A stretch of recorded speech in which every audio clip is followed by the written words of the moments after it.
All right, let's get right into it. Today, we are digging into the 2025 financial performance of RTX. Now, if you're not familiar, RTX is literally the world's largest aerospace and defense company. So yeah, if you've ever been on a commercial flight or you keep an eye on global security, what this company does, it's a really big deal. Let's break it all down. So, right off the bat, you've got this quote from RTX's chairman and CEO, Chris Callio. And honestly, it pretty much nails the kind of year they just had. He talks about strong sales, earnings, cash flow, the whole nine yards. So, that's our roadmap for this explainer. We're going to hit those top line numbers. I'll decode what some of this financial jargon actually means. We'll look at the three main parts of their business, and then we'll see what they're telling us to expect for the year ahead. Okay, so let's start with that strong finish to 2025. And really, the headline here is pretty simple. They saw some serious growth pretty much across the board. And how big are we talking? Well, the biggest number of them all is this one. Full year sales clocked in at a massive $88.6 billion. That just gives you a sense of the sheer scale we're dealing with here. But a big number is just a big number without context, right? So check this out. That 88.6 billion isn't just a standalone figure. It's a solid 10% jump from the year before. Now, for a company this size, hitting double-digit growth, that is some serious momentum they're carrying into the new year. And it wasn't just about revenue.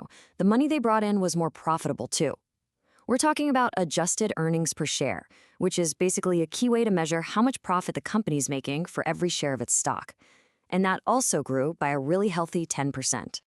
All right, so we've seen the big, impressive headline numbers. But to really get what's going on with the business, we've got to decode some of the financial lingo. Let's pull back the curtain a bit.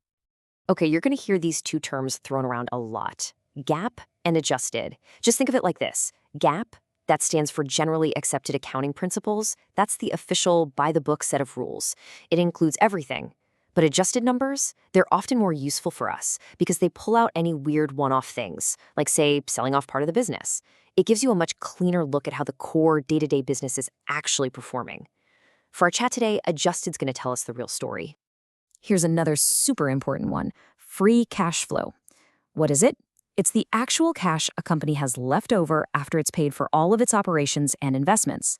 The analogy here is perfect. It really is like a company's take-home pay.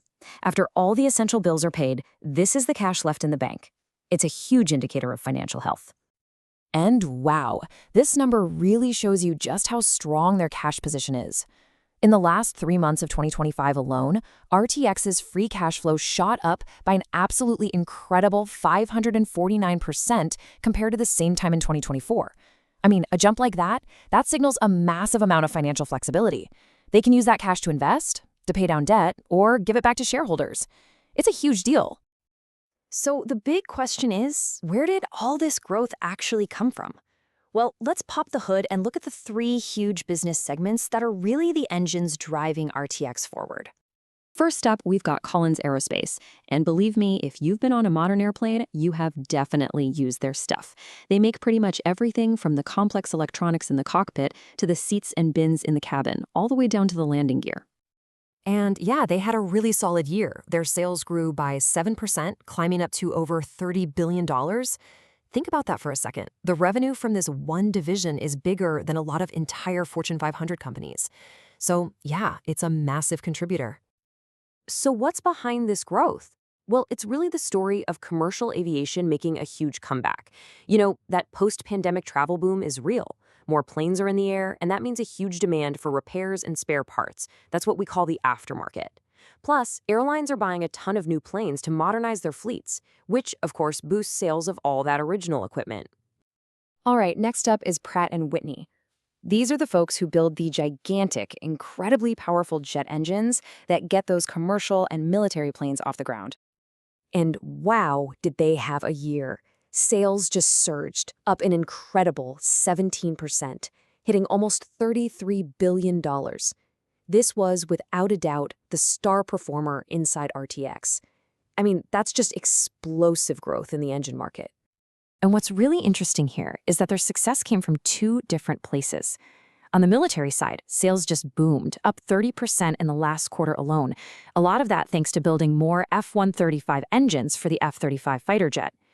And then, just like Collins, they were riding that huge wave of commercial engine sales and service contracts.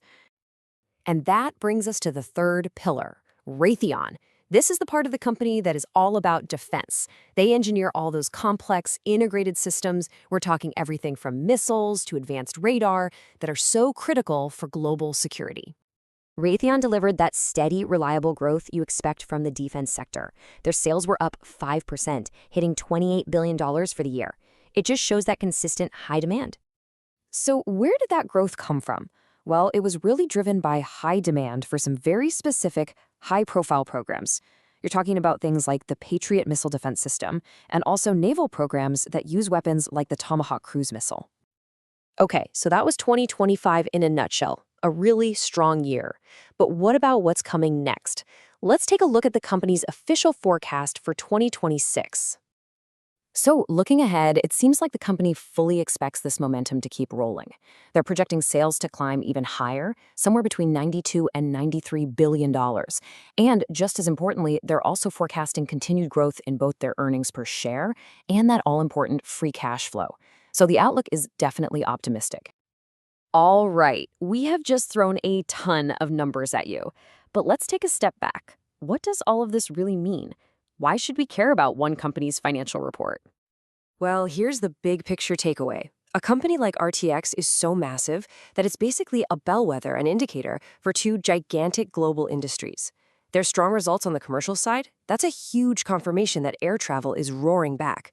Their high defense sales, that points to sustained spending on global security. And then there's that last number, a backlog of $268 times billion. That's contracted work they already have lined up. That is just a staggering figure, and it suggests incredible stability for years and years to come. So that leaves us with one final thought. RTX is clearly firing on all cylinders. You've got powerful momentum in both of its huge markets, the commercial planes we all fly in, and the defense systems that protect countries around the world. The only question left is, can they possibly fly even higher in 2026?